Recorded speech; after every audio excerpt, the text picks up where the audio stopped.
I'm really starting to realize that a lot of my life decisions revolve around my hair.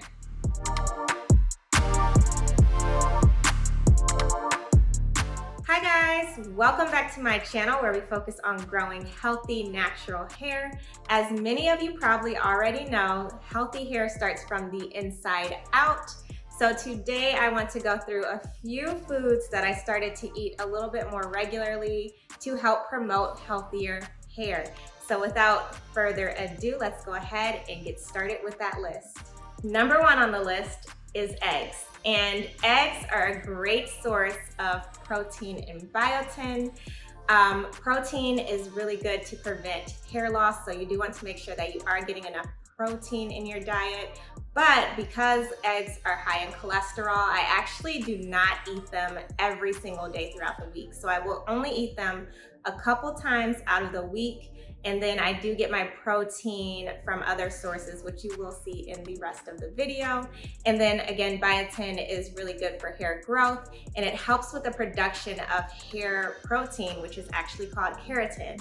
So eggs are a great source of both of those. It also has zinc in it, but a little background story on why it made it to this list is because a long time ago, I stopped eating eggs altogether because I watched Fear Factor, and on one of the episodes they ate balut eggs, and it's just like a somewhat developed chicken inside of an egg, and they talked about how it smelled and it crunched when they ate it, and I just thought it was disgusting. And of course I had to go online and do more research behind it, and after that I just couldn't eat eggs anymore. But after learning that it is a great source of biotin and protein, I then decided to incorporate it a little bit more regularly.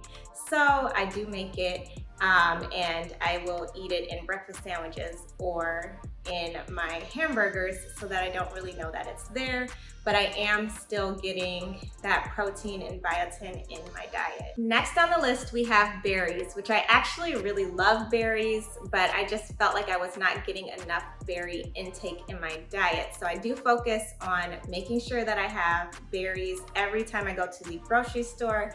And it really doesn't take much to get what you need from berries. So if you purchase strawberries, you only need about a cup to get well over enough of what you actually need for your daily vitamin C intake. And the reason that I incorporate berries is because they are a good source of vitamin C and then also antioxidants. So antioxidants help to protect your hair follicle so that your hair is able to grow. And then also vitamin C is really good to help promote collagen, which helps to strengthen your hair so that it is not breaking off and it doesn't get brittle. So I definitely try to eat berries every single day. I incorporate them by just adding them as a side for breakfast, and that is it.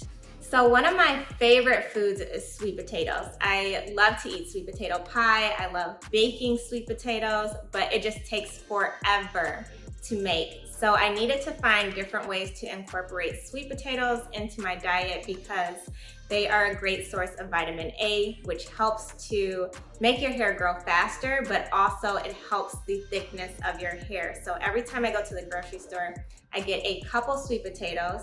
And because my cousin was so smart and thought about cutting the sweet potatoes up into fries and then cooking them in the air fryer, I now do that. So I literally cut them up. I will put half of the sweet potato into a Ziploc bag and put it in the freezer so that I can easily access them and just throw them in the air fryer.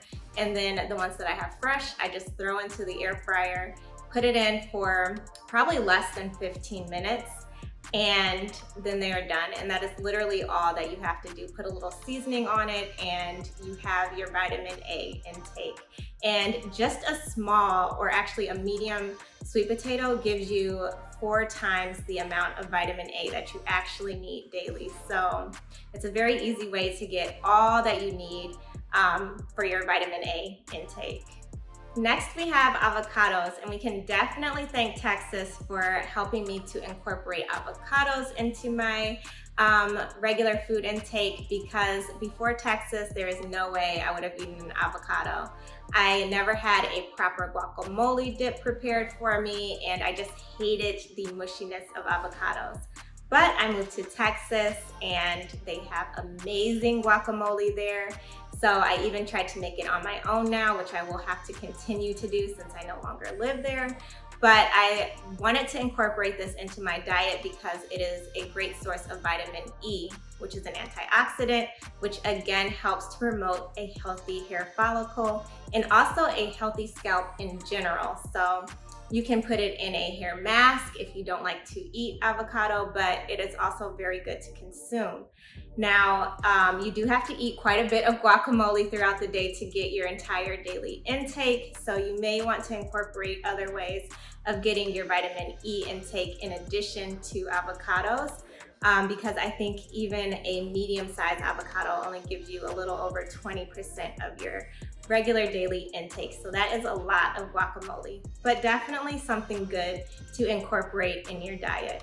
So as I mentioned earlier, I do try to incorporate different types of food to get my entire protein intake, but because I am trying to cut back on how much meat I actually eat throughout the week, I have decided to incorporate plant-based meats into my diet. And the good thing about those is they are a great source of beans, which means they are a great source of iron, biotin, and protein, which are all very good for hair and for hair growth. So right now I am really liking the Beyond Burger meats. I've tried Impossible Burger when they were prepared at a restaurant. I really liked it, but when I made it myself, I also did not have the seasonings that I'm used to, but I wasn't so much a fan of Impossible Burger, but love Beyond Burger. And then I also have tried some vegan bacon in Texas that they don't really carry here, and I can't remember the brand name, but it was really, really good. And I hope that I can find another vegan bacon that I like here, but they are great ways to incorporate beans or other plants if you aren't really a person who likes vegetables as much or who likes beans. So it tastes really good. I like to make my burgers, and I also add lettuce to it, which is another thing that can help to promote healthy hair. So I try to make my burgers as healthy as possible now. Next on the list, we have mangoes. And I have never eaten mangoes as much as I do now. And that is mostly because of my friend Jassity. We went out to Africa, and every single day she would have her little pack of dried mango slices, and she let me try them, and they were really good. And afterwards, when we got back to America, I went to the grocery store and I saw them and I just had to pick them up. And now I'm kind of addicted like she was. So I definitely am eating more mangoes, and I looked it up once I started eating them. And that is probably why I started to eat more of them, because they are a great source of vitamin C and vitamin A. So it helps to moisturize your scalp, and it also helps to promote healthy hair follicles. So it is very good for hair health. So thank you, Jassity, for helping me to incorporate another food to my diet that is great for healthy hair. So last but certainly not least, we have green tea. And I started drinking green tea probably 3 months ago when I started working, because I went through orientation, and sitting through meetings from 8 a.m. to 4 p.m. for training was so exhausting that every Tuesday I just felt like I needed some kind of pick-me-up. But I wanted to make sure it was on the healthier side, so I started looking into teas, and I knew some teas helped to promote hair growth as well as making you healthier in general. So I started looking through teas, and I landed on green tea because it gives you a little bit of caffeine, but it also helps to promote hair growth through antioxidants. So you are getting a healthier scalp. It helps to get your blood flowing to your hair follicles, and that helps to promote hair growth as well. So I landed on Tazo or Tazo. I really don't know how you pronounce it, but I love the peachy green tea, and I don't drink it every single day. I again only drink it when I actually need a pick-me-up, because I don't want to become dependent on caffeine, but I do like that it does help to promote hair growth. And I have also seen people use tea on their hair. So you may see a video in the future where I'm putting it on my hair to see if that helps as well. So that concludes the list. I hope that you enjoyed it. I hope you liked the visuals that I included. If you did, please give me a thumbs up. Don't forget to hit that subscribe button if you haven't already. And as always, I will see you next time.